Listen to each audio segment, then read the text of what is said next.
day, Sam gives me a, okay, I get it.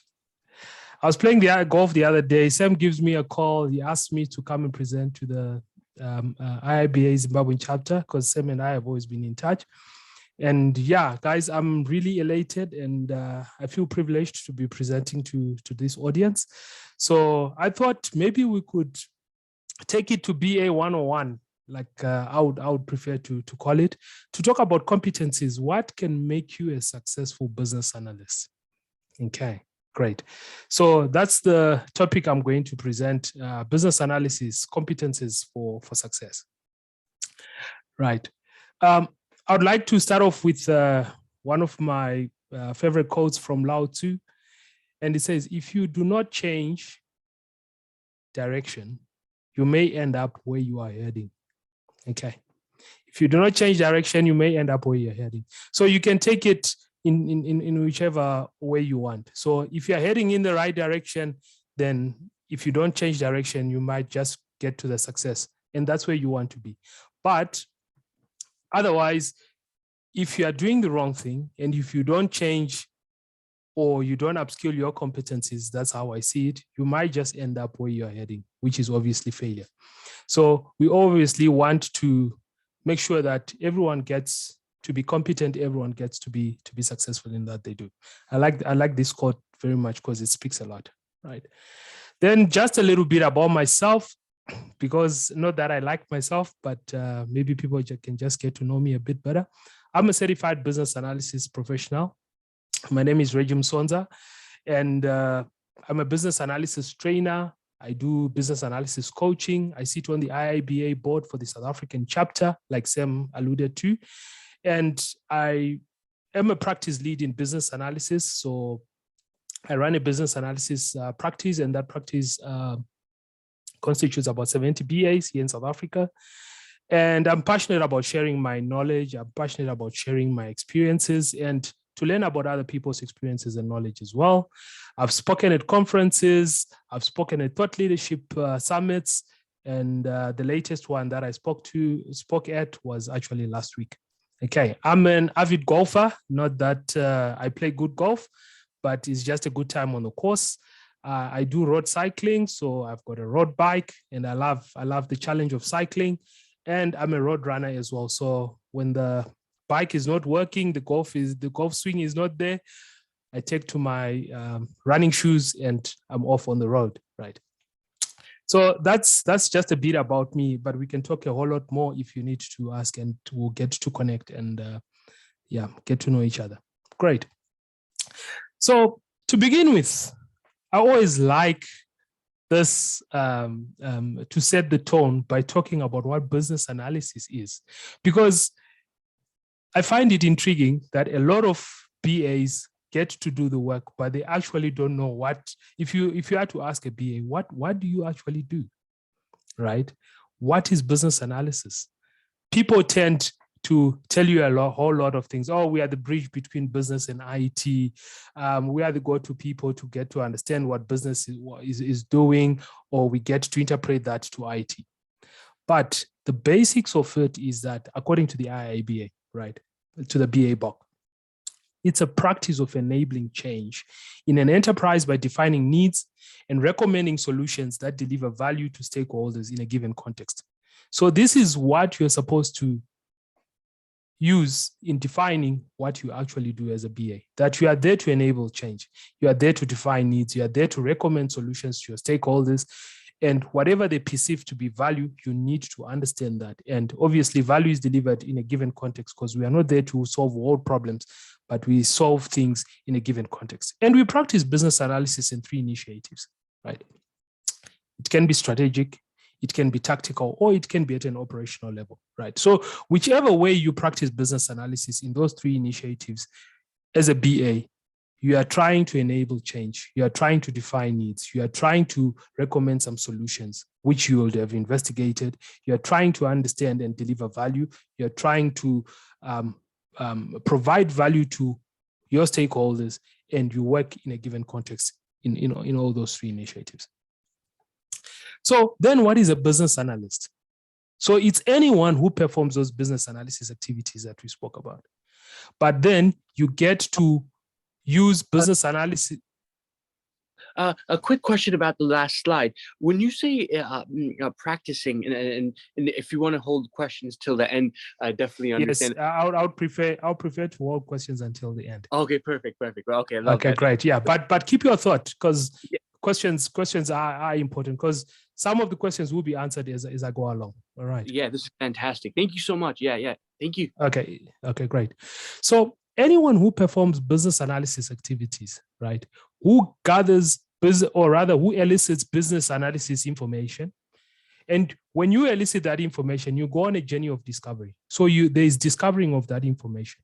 Then as you discover that information, you are going to come up with a whole lot, or collect a whole lot of information, right, that you need to synthesize. So you need to sift through that information to see what's actually applicable, what is relevant amongst the information that you've got. And then you get to analyze that information. So that's transforming that information and presenting it in a different way for you, for alignment, for better understanding for your stakeholders, and also just to probe the thinking of your stakeholders as you go on to designing solutions from the requirements or from the information that you have gathered from in understanding the need, right?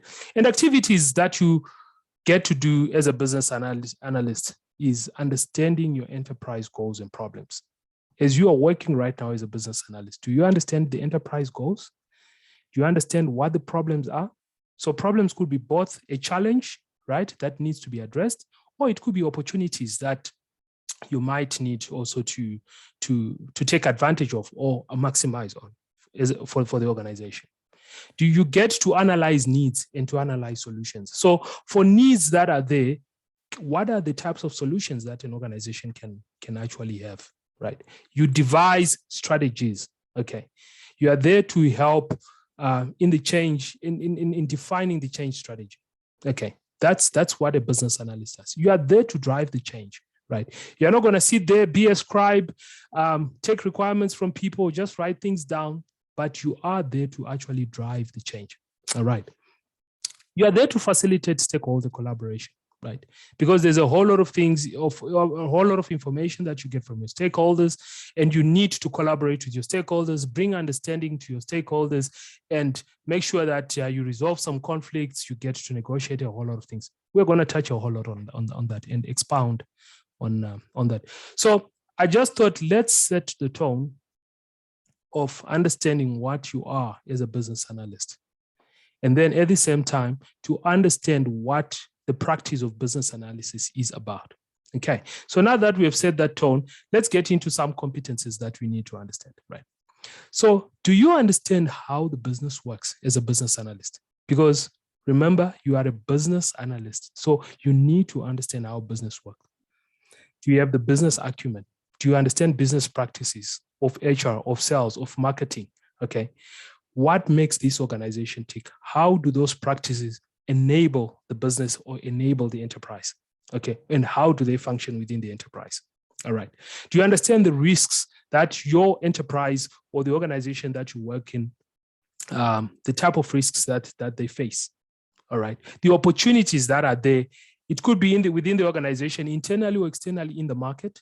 Okay. Do you understand the problems or challenges that are there as a business that your business faces? Right. We talk about industry knowledge, right? That's another area or type of knowledge that you need to have. What are the type of services within the industry that you're working in, right? So you could be working in financial services. Do you understand the type of services, the type of products that are provided? Okay. Do you understand the trends within that industry? When are the peaks? When are the troughs, right? Do you understand what drives the market? Okay, what are the market drivers of the industry you work in? The customer segments, how are customers segmented or divided within that? Who are the customers in the upper echelons? Who are the customers in the middle? It could be a middle class, whatever. It could be customers in a different SLM, in a lower SLM, right? Do you understand the type of products? Can you match the type of product, the type of services that are given to certain customer segments? And what are the regulations within that industry? What regulates your industry? Who are the regulators of the industry? Do you understand how they work? Okay. Then there's organizational knowledge. So this is now internal knowledge, knowledge that you gain within the organization itself, the structure, the organogram of that organization. Do you understand who's up there? Who makes the decisions? Who makes the final call, right? Do you understand your executive? Do you understand the senior management, right? Do you understand everyone else, even those at the bottom who obviously enable in the provision of the services, in the provision of the products, right? The business units that you work in.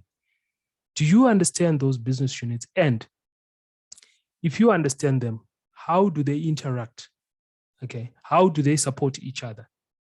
Right? What are these services? How do they contribute to services? How do they contribute to the products? How do they contribute to servicing the customer? Okay, and the terminology within an organization, because wherever you go in any organization, different things mean different things. I mean, have got a different meaning within each organization. Okay, so that lingo that they have within that organization, the terminology, do you understand it? Right. So that's the organizational knowledge that we're talking about. And then we're talking about solution knowledge. So this pertains also, I mean, it's quite linked to the industry knowledge to say within the industry, who are the type of suppliers that we have within the industry? This could be solution suppliers, right? What are the type of solutions that are there in the industry? What are the common solutions that are there in the industry, right? So if we talk about financial services, because I'm well versed within financial services, I spend most of my time working in financial services. You can say, who are the card suppliers within financial services, right? Who are the ATM suppliers within financial services? Who are the software suppliers, the banking software suppliers within the financial services industry, right? What are the type of common solutions, right, that you get? Cross-border remittances and that sort of thing, international payments and that sort of thing. Who are those people who supply those kind of services? All right. And then we talk about the methodology that your organization uses, right? It could be that your organization is, if it's risk averse or they don't have the right appetite of risk or a lower appetite of risk, right? They're probably on a predictive methodology. Do you understand that predictive methodology, or what other people term waterfall or like, right? Or they've got an appetite for risk and they are more accepting of adaptive approaches, right? Agile approaches or agile ways of working, right? They are they've got a good risk appetite. Do you understand what that appetite of risk is and how does it marry with the methodology that's being used within the organization? And if they use that methodology, how mature is that methodology within that organization, right? Because if you get to understand that, you then also get to understand how you can support, right, the maturity of that organization, okay, or the maturity of that methodology within the organization. The type of tools that the organization uses, there are lots of tools. There could be collaborative tools. There could be business analysis specific tools, right? Are you well versed? Are you well acquainted with those tools, right? When I talk about tools, it could be tools that you use to log issues like your Jira, your Confluence if you're doing some form of documentation, or your Visio tools if you're doing some modeling, or your Draw.io and the like, right? Aries and the like, right? Do you understand how those tools are used and how you can leverage off those tools in delivering value for your organization? So, and also the roles that you have within the organization as you're supporting this methodology, right? Because at times people just get to work in a methodology, like let's say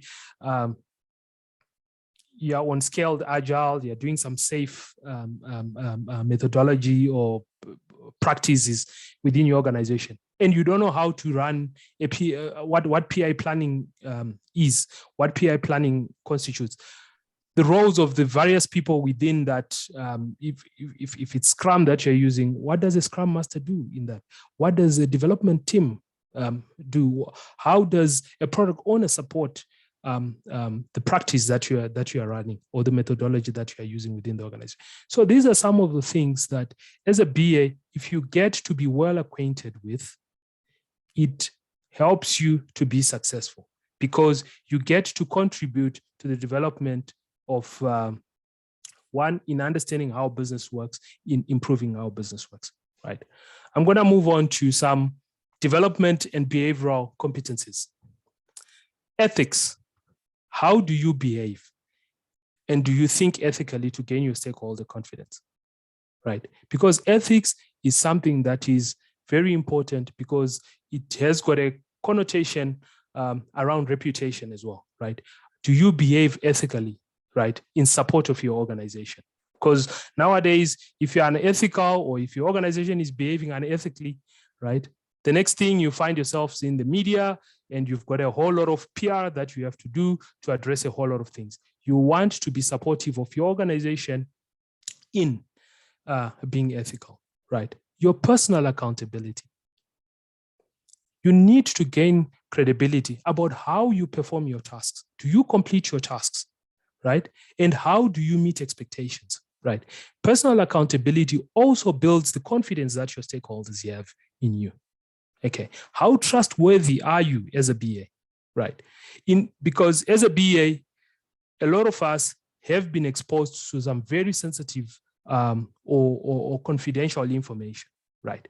You get to work with people with the data that is not easily available to the public, but you can get to work on some stuff or information, you be exposed to some information that involves public figures, right? Public people, right? How trustworthy are you in dealing and handling some sensitive issues, some sensitive information, right? And it also speaks to ethics. Let's talk about organizational and time management. Okay, how do you perform your tasks? How effective are you at performing your tasks? And how effective are you at using your time and using your time effectively and wisely, right? Because we can be bombarded by a lot of information that we need to synthesize after that journey of discovery, right? But how effective are we at managing our time and making sure that we spend time effectively and we use our time to deliver on things that are beneficial to the organization, right? And adaptability. Environments are always changing, right? There's nothing that's ever cast in stone, right? Do you get to adapt to methods, to approaches so that you change? Because we spoke about methodologies earlier on. If your organization is to change a methodology, or if your organization is to change some piece of software or some application, how adaptable are you as a BA? Because as we go on, you're going to find out that there's a reason why BAs need to be adaptable. In most instances, BA get to work on the greatest, on the latest, before it becomes viral or well-known within the organization. So adaptability is a very, very important behavioral competency that you need to develop as a BA, right? I'm going to touch on some developing of interaction skills. Let's talk about facilitation. You are there to deal with stakeholders. You are there to facilitate and collaborate with stakeholders. So your interactions between stakeholders, you want to help them. Remember we said the stakeholders are there to make decisions, but for them to make those decisions, they need someone to provide them with information and recommend those solutions and provide them with the right level of detail or information for them to make those decisions. As a BA, you need to be able to facilitate those interactions and conversations, right? It could be in decision-making, it could be in problem solving, or it could be just getting your stakeholders together to exchange ideas, to brainstorm, to exchange information, right? How are your facilitation skills as a BA? Leadership and influencing, right? How do you get to guide your stakeholders during solution design process or an investigative process, right? You need to show some leadership. At times you need to show people direction that this is how we are going to arrive at a solution, right? And you need to be an influential person. So forget about being a scribe where some people say, okay, as a BA, I'm there to document requirements. No, a BA is there to influence how things are. Remember, we are there to devise strategies. We are there to drive change. And driving means leadership. Driving means influencing. Okay. Teamwork. Do you work productively with team members, with stakeholders, with partners? Because it's all about collaboration. We win together, we fail together, but we work in a team. Okay. Negotiation and conflict resolution. When you work with multiple business units that we spoke about earlier on, to say, you need to be knowing about your business units. You need to be knowing about your org structure and the people within your organization. When you're working, say, for example, on an enterprise solution, right? There are going to be conflicting requirements or priorities within the organization. As a BA, you need to be there to facilitate. Facilitation comes in again. To facilitate negotiation, to facilitate conflict resolution, right? What are the trade-offs that you can have? Okay, so that you make all parties happy. At times it may not be possible, but you need to demonstrate that leadership and you need to be influencing in those negotiations and conflict resolution, right? Do you see how everything is intertwined? I hope we all can connect the dots and make the connection. Teaching also speaks to that adaptability that we spoke about. So you want to ensure that the information that you gain as a BA, you understand it well, so that you can disseminate that information to others, and you disseminate it in a way that it is easy for your stakeholders to retain that information. So there's an art in teaching, right? It's not just giving people information, but how do you give people information in a manner that they are able to retain that information, right? And you can only learn in teaching if you're adaptable, right? Because you're going to learn the latest, the greatest about the organization that you need to disseminate to others and for others to retain that information. So teaching is another great interaction skill that you need to learn as a BA, all right, or develop as a BA. So make sure that you learn the art of teaching and information retention, right? Here is another thing that I always find intriguing about BAs, not understanding what the BA core concepts are. Because when we spoke about business analysis as an enabler, as a practice that enables change, right? That defines needs, that recommends solutions, that understands value for stakeholders in a given context, right? Do you see all of that is actually the business analysis core concept model is the definition of what a business analyst is. And this should be your daily bread as a BA. In whatever initiative that you're working in, right? Get to understand what are the kinds of changes we are doing, right? What are the needs we are trying to satisfy? What are the solutions we are creating or changing? Who are the stakeholders that are involved? And you can never make a mistake of leaving out stakeholders, right? What do stakeholders perceive or consider to be value? And what is the context of this change? What is the context of this solution that we're working in? Okay. And who are these stakeholders that are in context? So get to understand the business analysis core concepts, right? And every time, always ask yourselves about changes, needs, solutions, stakeholders, context, and value, because that should be your daily bread as a BA.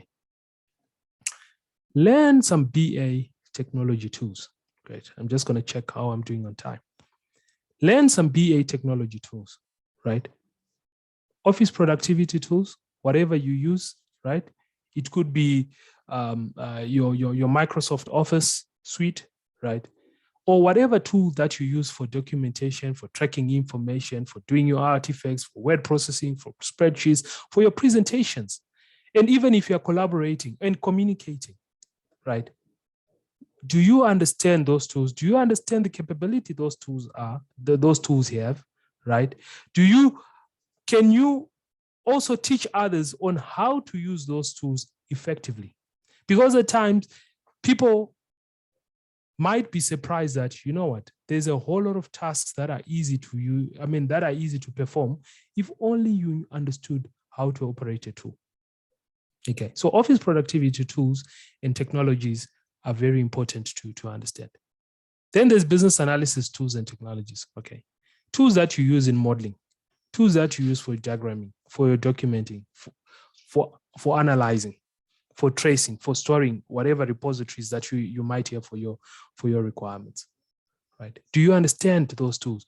Or you just have this superfluous thing of saying, okay, cool, if you ask me how to draw an activity diagram, I just know I drag this and that from Visio. But how do you get to add additional information to that? Okay, how do you get to link things to the next page, to show how you can switch or interact between pages and the like? Do you get to understand those things? So there is need to develop and put time as a BA outside of just delivering on your work products, but learning and mastering the tools that you use. Because leveraging off those tools, you'll find that it puts you in good stead. It makes some tasks that could be cumbersome very simple, because you just know what to do, right? Communication tools and technology, right? How do you get to manage your teams using communication tools and technology? Because in managing teams at times, it means you have to communicate. You need to collaborate with your stakeholders, right? So there are lots of collaborative tools that you can use. Do we pay time or pay attention to what is this task that I'm trying to do? How am I going to collaborate with the team? Okay. Am I going to use the Jira that I have? Am I going to use Miro? Am I going to use a Jamboard? Whatever tool that is. And do you understand that tool? Right. These are some of the things that just makes it easy to work as a BA. And developing a BA mindset. Well, at times you might look at it and say, I'm a BA, but do you have a BA mindset? Creative thinking. How effective are you in generating new ideas or assisting your stakeholders in generating new ideas, in generating approaches, in generating alternatives to problem solving and opportunities, right? Because at times, problems that you work with, opportunities that you work with can be mind-boggling, right? You need to be that person who does the unlocking of creative thinking within your stakeholders, brainstorming. So do you know those techniques that you can use to unlock, right? Collaborative games. What collaborative games can you use? Okay, in unlocking creativity, in bringing those creative juices out of your stakeholders. Decision making, right? Do you understand what's involved? What information do your stakeholders actually need to make decisions, right? You go on a journey of discovery, of getting that information and providing it and synthesizing that information and providing that analyzed information to your stakeholders. Remember, we said with information as a BA, there are three things you can do to information. You discover it, you synthesize it, you analyze it. Because when you do that, you provide that information to your stakeholders, right? It helps them or it aids them in making decisions. Learning, the ability to quickly absorb new and different types of information, also speaks to adaptability. And do you get to understand and how information can be modified and how can it be adapted to existing knowledge within the organization? So you can only be a good BA if you are an avid learner. If you are not there to be learning as a BA, this is not cut for you, because there's always something new that you need to learn as a BA. Just like today, it could be some new information, or it could be just the same information just being said in a different way. What have you learned? Okay. Problem solving, because this is the basis of why we exist as BAs, to understand needs, to understand problems, which could be challenges or which could be opportunities. So get to be able to define and solve problems. Get to the root cause of those problems, not just looking at the symptoms of the problems, right? But what is actually causing this? Because at times you are just given a need by the business, which could be a symptom of the actual problem. So get to discover what is the real problem, right? So the root cause analysis, what techniques can you use in root cause analysis? All right. Systems thinking. How does everything come together within an organization? The people, the applications, the processes, the technology. How do all these things interact within an organization? As a BA, do you have that holistic view? How is data shared within the organization? How is data brought into the organization? What data is important to who? Okay, what technologies is the organization leveraging off? It talks about a whole technology landscape or technology or architecture or the business architecture. Do you get to understand that, right? The solution architecture. Do you understand the systems architecture? Do you understand the business architecture? Conceptual thinking. Are you able to when you synthesize that information that you get, to connect all that abstract information, right? To see the bigger picture, to simplify the information that you get, to simplify complexity, right? Because you get a whole lot of information as a BA. But at the end of it all, you are not going to dump that information on your stakeholders. You need to synthesize it. You're going to simplify it when you analyze it. You need to simplify complexity. You give it in a simpler, the easiest way simplest way that your stakeholders can understand that information. But you need to be able to connect the dots, to be a conceptual thinker, to understand concepts when they are mentioned, right? As a BA. And obviously visual thinking, right? So things are not only communicated in text. A picture says 1,000 words, right? So how do you get to communicate complex concepts and models so that your stakeholders get to understand? So how do you get to present things visually? How do you get to do visual representations of the very same information that your stakeholders are talking about, or information that you've discovered or synthesized or analyzed? So that's what a BA actually does, right? So it's about developing that business analysis mindset. And with that, I say thank you, right? So maybe I could just talk about Blue Label Consulting. If you are on your LinkedIn right now, I will ask you to please go on LinkedIn, like the Blue Apple Consulting page, right? This is a new initiative that is out there that is going to provide a whole lot of your upskilling in business analysis trainings, and business analysis consulting as well, right? You can leverage off a whole lot of content that's coming up on Blue Label Consulting. And in the very near future, probably before the end of this week, I know there's only Friday tomorrow, there's going to be a whole lot of content that's going to be there on the website, blueableconsulting.com, right? If you want to reach out to me, that's my number, okay? I'm right here in South Africa, and that's my number. You can reach out to me as well on LinkedIn, right? Reggie Musonza, that's my name. And if you ever need to send an email to me or get in touch with me via email, it's reggie@mindcast.co.za. Okay, great. I think I saved a whole lot of time for questions. And yeah, I would just say, so please like the Blue Apple Consulting page. You see the logo on LinkedIn. It should look like the logo that you see on screen right now.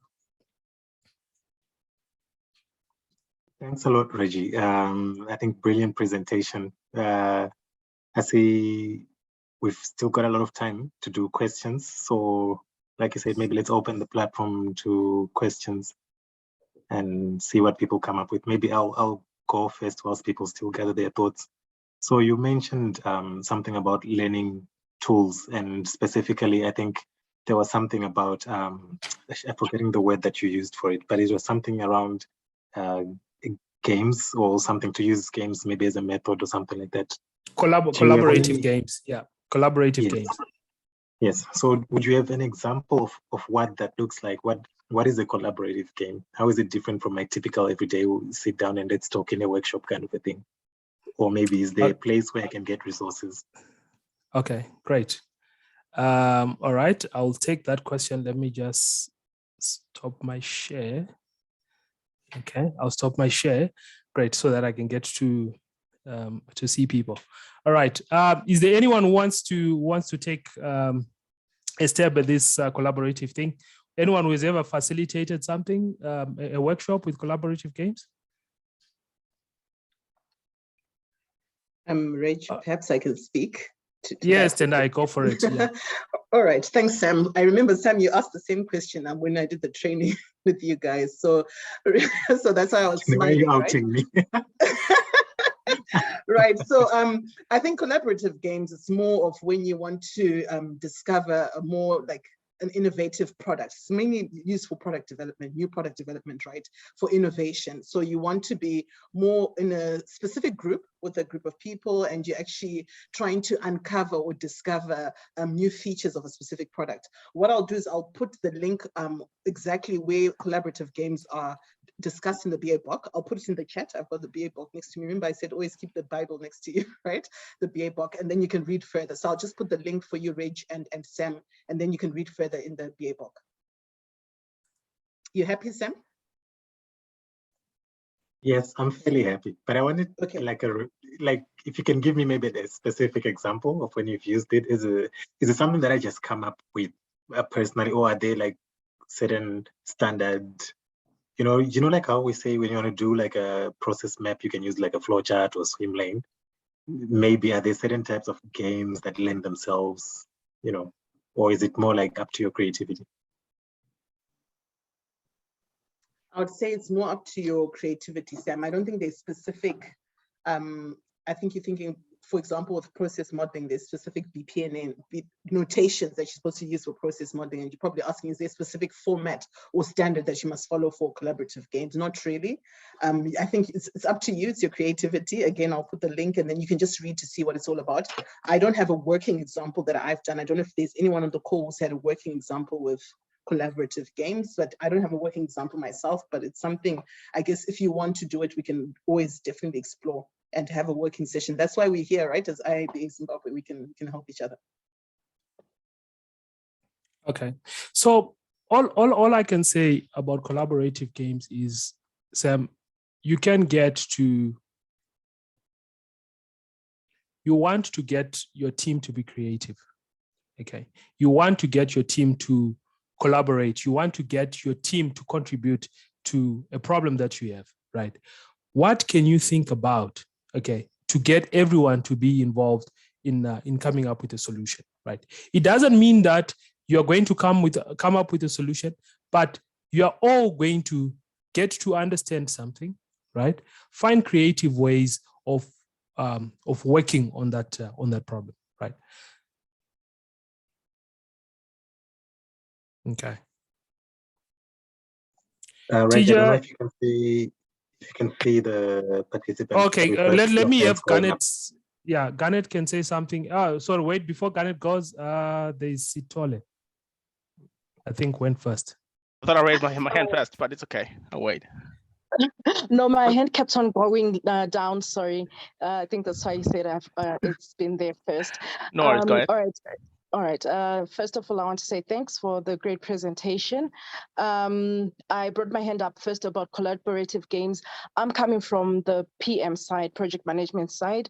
So there are certain collaborative games and you can tailor them. We have a lot of those in the project management side, especially when we're coming up with certain requirements and how big they are or how they will look within something. So that is something that is there, Sam, which you can really do a lot of research, but the information is everywhere.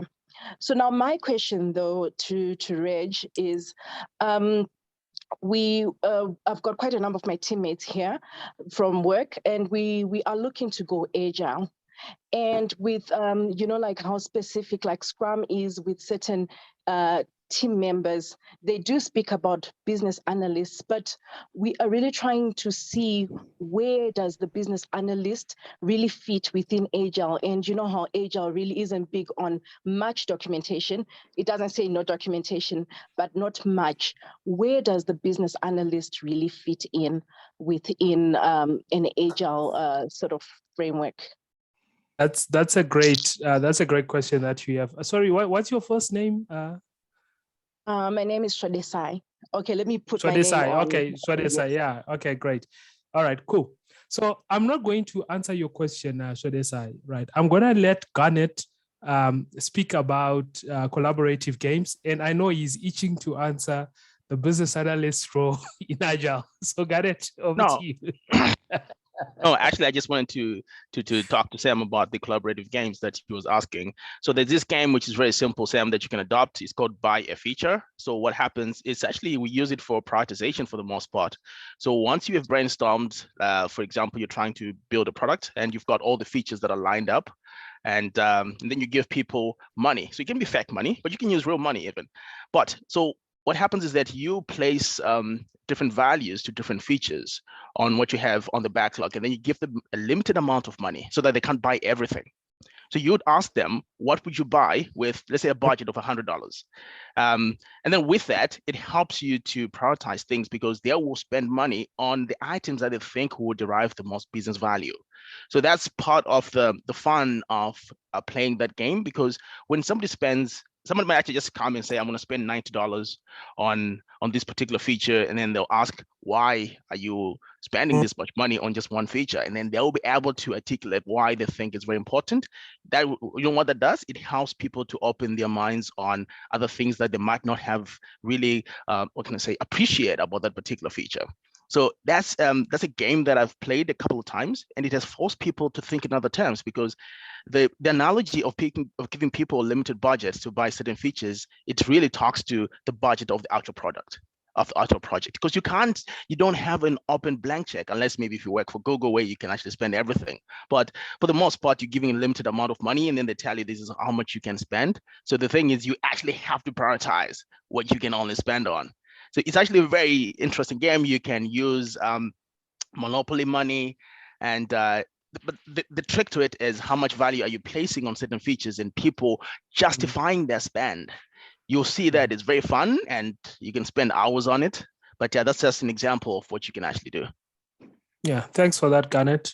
And even when you go on a brainstorming session and people come up with 100 features that they all want to have in a sprint or in a product, dot voting is another collaborative game that you can have, right?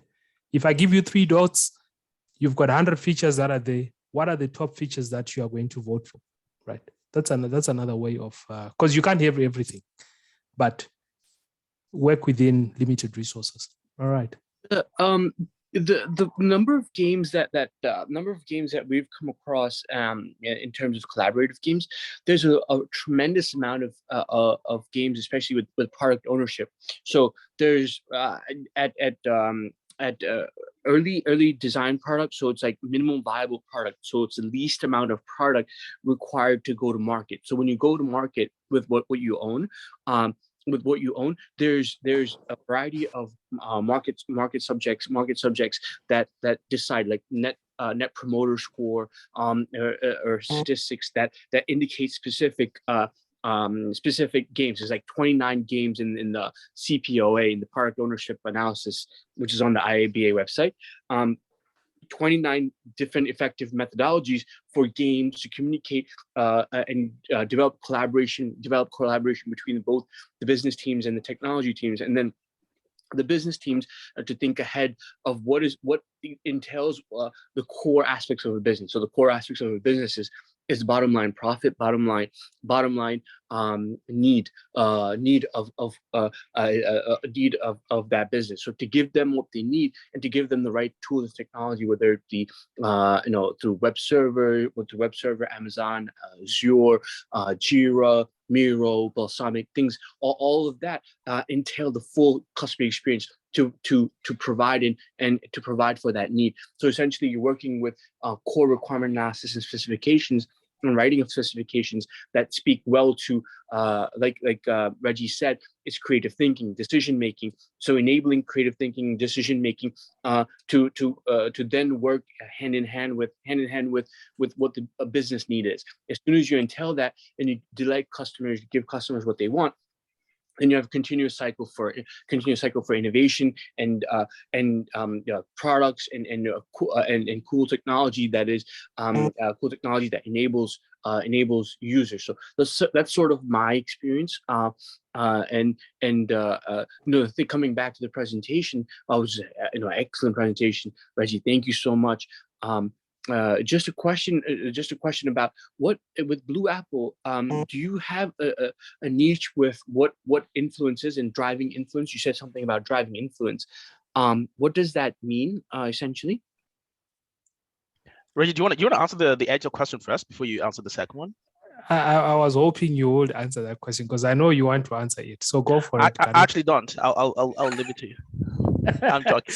So Yeah. if I can come in before you do, Garnet, I think also because we're approaching towards our time, Garnet, I think we've got some interesting news that you probably want everybody here to hear before we get towards the end of the session. So I'll, if you can take the opportunity again to share with them something, a teaser of what's to come. Okay, yeah. Maybe you can, you can probably even dovetail to what the question was. So next week, myself and next month, in our IIBA session for the Zim community, we're hosting a panel conversation, and it will be Tendai and myself on the panel. So it will be an ask anything that you have around business analysis and projects. And this question around about agility in business analysis can also be answered in that particular meeting. I can probably even prepare a slide for you. Who was it who asked the question? So decide. Yeah, so decide. So please make sure that you come in next month if you want greater detail. I'll probably touch on that as well, because it's a question that I've asked, that I've answered numerous times, and I've even given a talk on it in one of the IIBA presentations that I did here. It's a common question that I get all the time. Where do BAs actually fit in? And it's quite a simple answer, actually. If I were to be quite honest with you, it's just understanding the methodology that you really running, and then just seeing where the BAs actually fit. But where the BAs actually get into trouble is they try to do the same thing that they used to do in plant-based methodologies, and they'll try to just overlay that into an agile team, and they start thinking the same way. That's where they actually get into trouble. So for the most part, I think Reggie kind of touched on it a little bit when you spoke about you have to have the BA mindset, and part of that mindset is for you to be adaptable. And I believe that if you want to be a competent BA, you have to understand the delivery methodology that you're implementing in that particular company, and then you tailor all your skill set to that particular delivery methodology, because it's not a one size fits all kind of thing that you have, where you're saying, I'm only waterfall and that's what I do.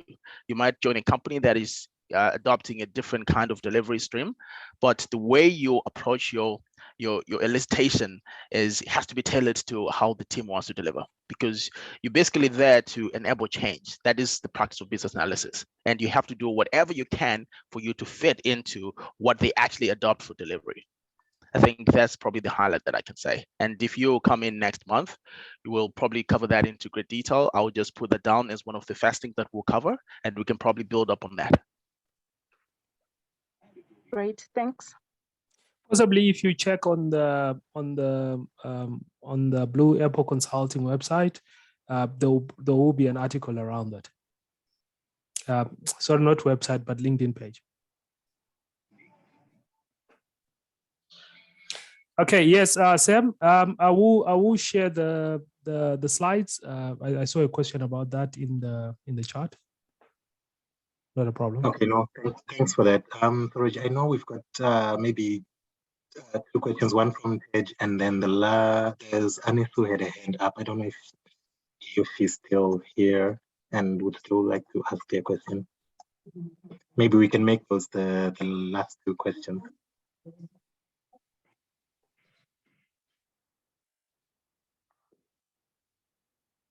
Okay, who's going to ask the last question, or the last two questions? Anis, so I don't know if your question was answered. I saw you had a hand up at some point. I think Sam, I've been answered. I wanted to ask for the slides. Thanks. Okay, great. I think Tej said a question as well. Yeah, I do. I wish we could extend the session, maybe do more of these sessions more frequently if possible, even if we can host it on the Blue Apple Consulting LinkedIn site or something, because I found it very helpful. Reggie, what is your the business practice, or the SMEs, the subject matter experts, which business line of business are they based in? So the business analysts that I work with, they they've got assignments at clients, right? They can be working in app development, in product development, in solution development, whatever requires a business analyst. And it cuts across, right? To say they are solution architects, they are business architects. I work with business architects, solution architects, product owners, technical analysts, solution analysts, process analysts, data analysts. Yeah. So it's all perspectives of business analysis that I work with. But reach out to me, Tija, and then we can chat more. Yeah, definitely. The core when you said process analyst, is it core implementation from start to finish process, or do you is it a breakdown, overall breakdown of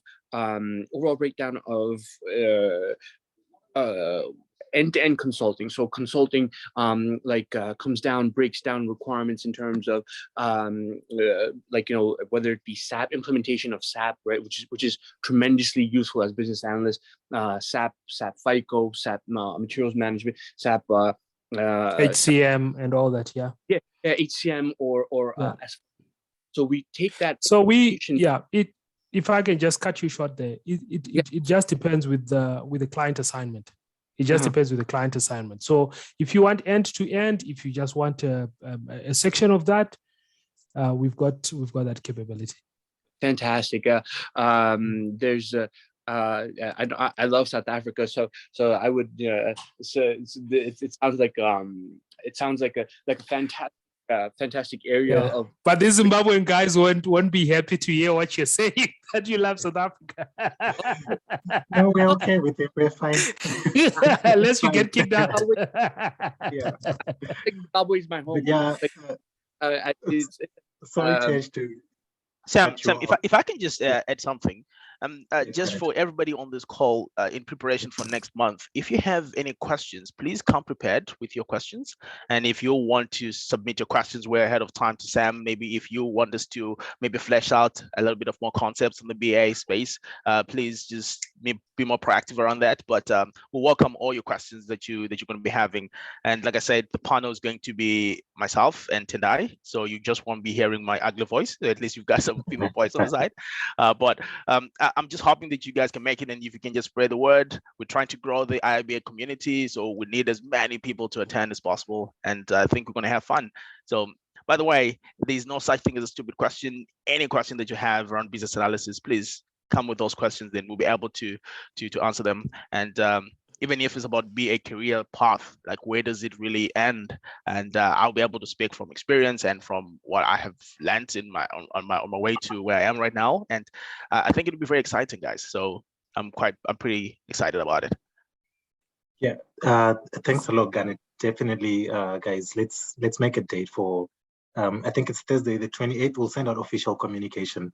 So maybe just let me hasten to say I've shared community contacts. So obviously now, because we're an IIBA chapter, one of the benefits we have is you guys can easily get in touch with us on the official emails that I've shared. So we've got communications at zimbabwe.iiba.org or membership at zimbabwe.iiba.org. So even these questions that Garnet is talking about, in case you're afraid you forget or you have questions or anything, feel free to reach out to these guys. Again, I've also shared a link. You can go onto your LinkedIn pages and search for IIBA Zimbabwe chapter.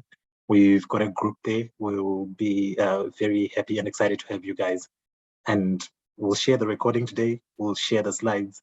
And we're definitely looking forward to seeing you in April. Yeah. Reggie, thank you so much for your time and for inaugurating the IIBA Zimbabwe chapter. I know this is not the last time that we have you here, and there's a lot of interesting plans that we have for the BA Zim community. So guys, keep logged on, stay tuned, and yeah, thanks everybody for making time. We'll be in touch on our channels. Everybody have a good evening. Great, thanks a lot. It's been a pleasure. Cheers. Thank you Thanks, so Sam, much for organizing. Yep. Thank you, and we're looking forward to the slide.